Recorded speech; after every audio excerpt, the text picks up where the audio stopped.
په کندهار کې د افغان هوایي ځواکونو لخوا د الوتکو د بریالیو تمرینونو په اړه معلومات خپاره شوي. د هوایي ځواک دغه تمرینونه څنګه ترسره شول او د تجهیزاتو د رغونې خبر هم خپور شوی. بلخوا د ډیورنډ کرښې په اړه ترکیې خپل دریځ څرګند کړ او په ملګرو ملتونو کې د افغانستان پر ملاتړ د قطري استازي څرګندونې. بشپړ جزئیات په ویډیو کې تر پایه وګورئ. پاتمنو لیدونکو ستړي مه شئ. د الوتکو تمرینونو او تجهیزاتو د رغونې خبر لرو، خو پیل پر ترکیې او قطر کوو.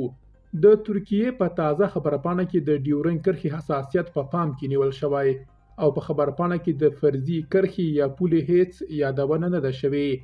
راپورونه وایي د قطر په تیره خبرپاڼه کې د پولې یادونې توند غبرګونونه راپارولي وو، چې وروسته دغه خبرپاڼه سمه شوه.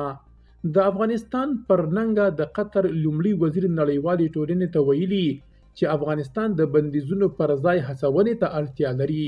نوموړي ډیره کړې چې اوسنی افغان حکومت غواړي له نړۍ سره ښې اړیکې ولري او د نړیوالې ټولنې ملاتړ ته اړتیا لري.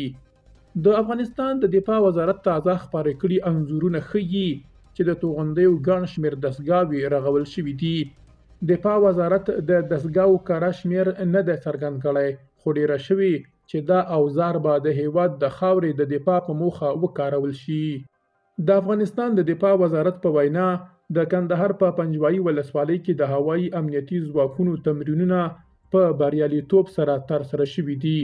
وزارت په خپله خبرپاڼه کې ډیره کړې چې په دې برخه کې هڅې ډیرې شوي او د جلب او جذب لپاره هم واره برابریږي، ترڅو افغانستان په راتلونکي کې د هغو هیوادونو په کتار کې ګډ شي چې پیاوړی او فعال هوایي ځواک لري او د هیواد له خاورې څخه په میړانه دفاع کولی شي.